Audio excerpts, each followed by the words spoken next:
Professional Arts Association is proud to present this session with Audrey Flack.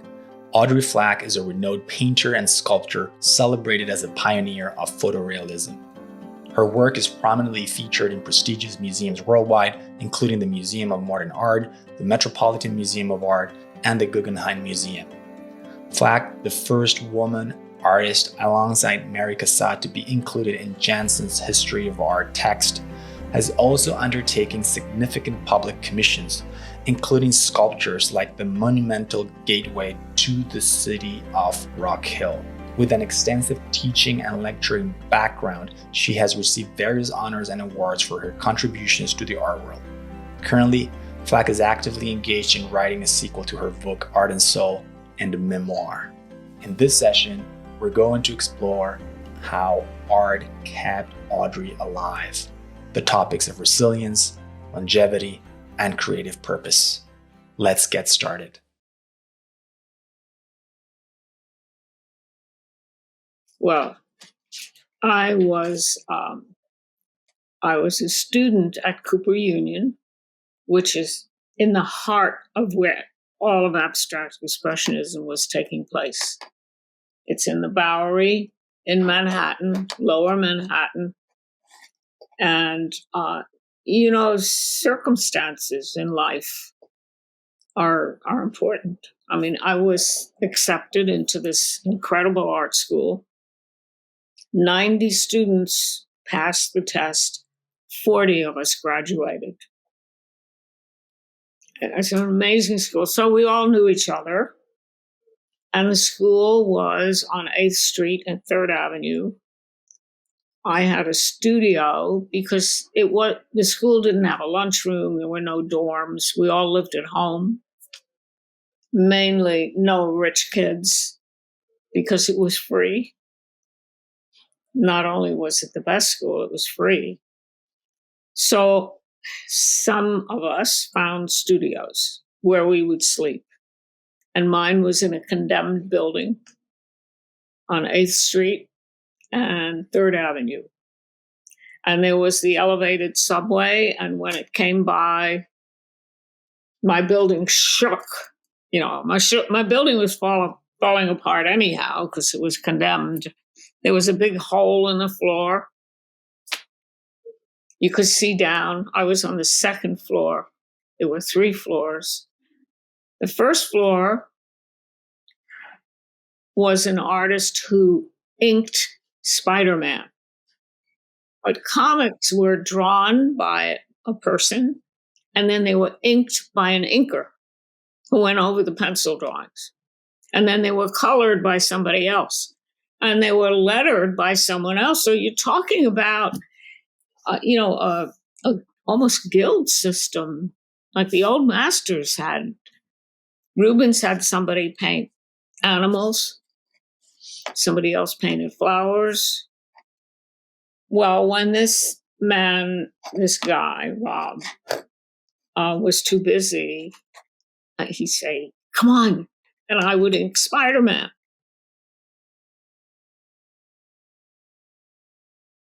It was interesting because there was no such thing as feminism.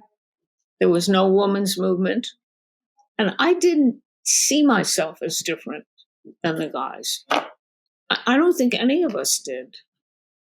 And then, the new museum, the person that founded it, Marcia Tucker, she was a friend of mine. She was at the Whitney. And she started the first women's groups. And that's when I'm in this group, and there are a lot of wives of artists, right? And I would have to go home and cook dinner, right? Or finish painting and cook dinner and lunch and take care of the kids. And I did everything. Everybody waited outside the studio for me to finish so I could then go do the work. And a lot of times I had to paint at night. And I would listen to these women say, "Oh, I brought a tray to his studio and I left it outside the door so he would have pure painting time." And one of them said, and I left a pot of geraniums. And I thought, that's when it started dawning on me. Something isn't right here.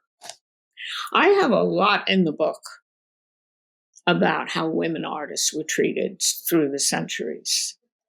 And don't get me wrong, I love men. I married 2 men. I like men. I'm not a man-hating feminist.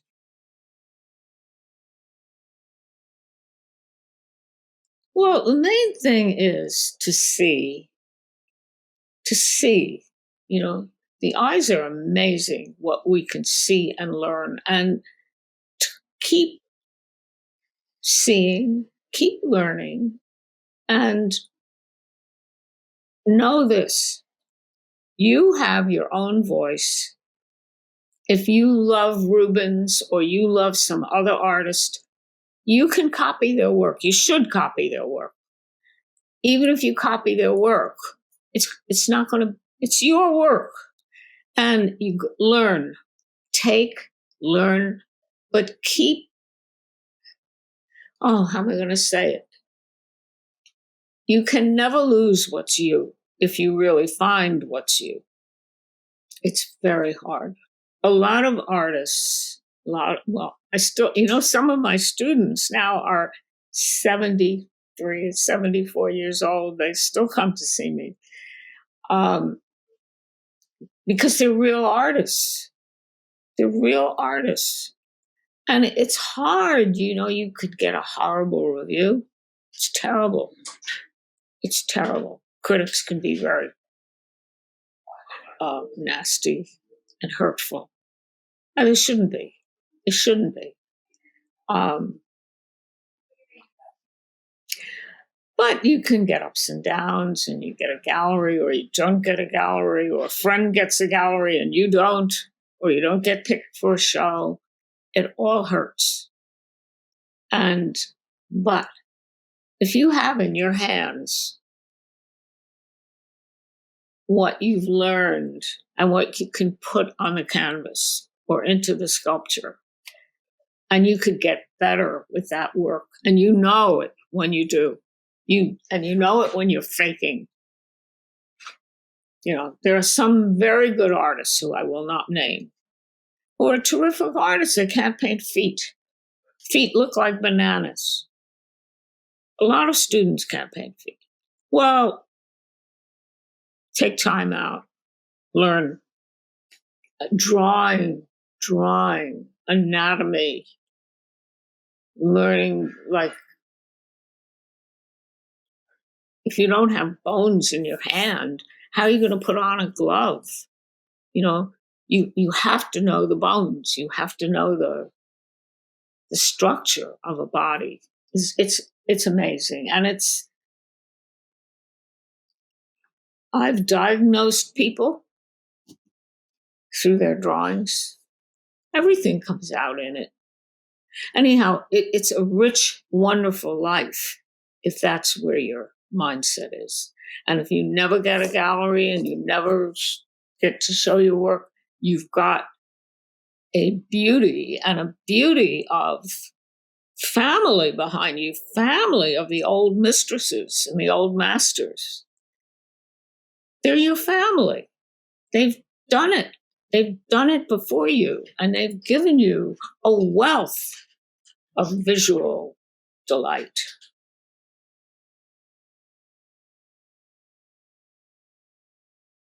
Well, what happened is I sat down and I started taking notes for myself.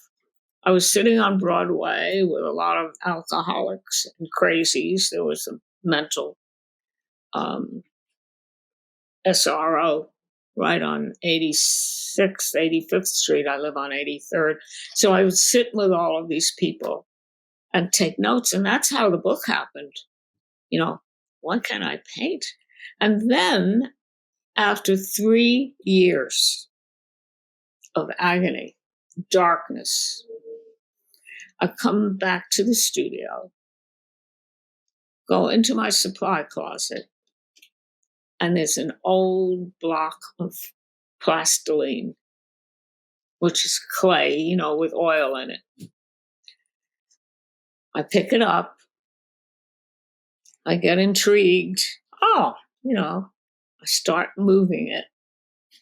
That was it. It was not, oh, now I'm going to stop painting. But that's okay if that's what you do, And nobody was going to tell me, they said I should go to a psychiatrist. People are waiting to buy my work and I'm not painting anymore. My dealer was going crazy. You do what you have to do in life.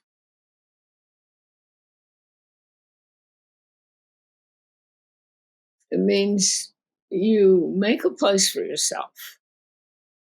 You need a place. A studio is a heaven. It's a temple. I painted my floor right now. My studio in East Hampton I got from Jimmy Ernst, Max Ernst's son. And it had a great studio, but then I had to make it mine. But in my New York apartment, I painted the floor white. And it's like a white cube. It's a container in which I can move and play and change and experiment. You have the same thing, I'm sure, in your studio. And you must give that to yourself. And if you have a small house, just take a room or take a place in a room. I mean, I've gone from painting in my bedroom and using the dresser for still lifes to, renting a condemned where the steps are slanted and there's a hole in the floor and there's no heat. But it was mine. It was mine. I didn't have my parents telling me what to do. I didn't have anybody telling me what to do. Except the masters that you give permission to. They can judge you.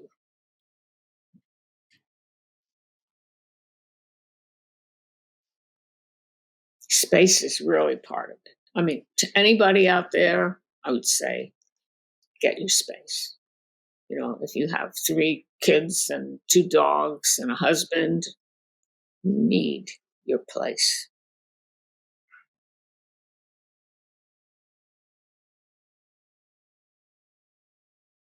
It's hard to say. There were many, many dark moments, really, many. I cannot mention one. Just going to doctors and hearing their diagnosis and telling me I should forget about her, put her away, and never see her again. I mean, how do you do that with your child that you love? So I think in everybody's life, that's what Shakyamuni Buddha says. He says life is suffering. And you see that. The other thing that I'm very involved with now is death. And the amazing thing about human beings is that I'm reading this book, The Denial of Death, which was written in 1970 and it's coming out again. But people don't, you're going to die, and I painted all of my Vanitas paintings, which have to do, but you don't really know until something hits you, some illness, until you get something, or until you hit 90. Then it's how many years? I'm 92. My show will be in March 23rd. It's opening in Chelsea. I'll be 93. Because I'm 93 in May. How, if I live 7 years, I'll be 100. Give me a break. I'll be 100. Like right now, if I live 4 more years, 3.5 more years, I'll be 96. What?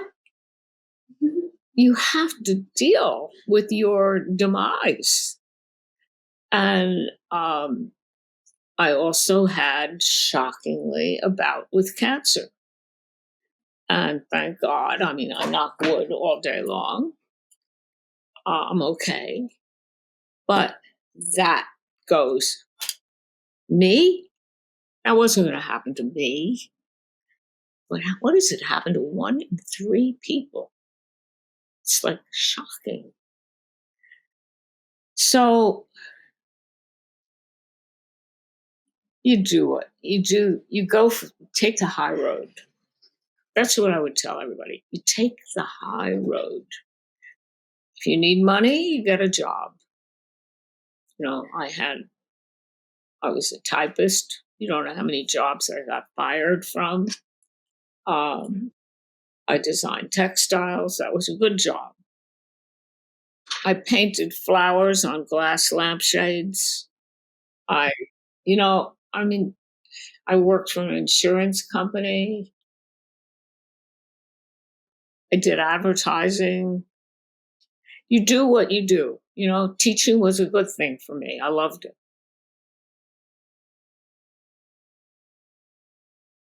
You know what? I wrote by the way, there's a nice chapter on my relationship with Jackson.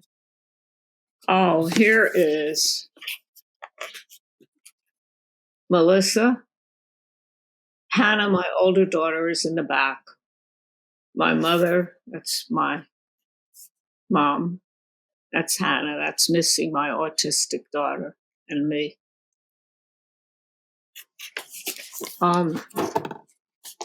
You asked me what I would say. And the last chapter, here's my band. It's called Facing Death at 92.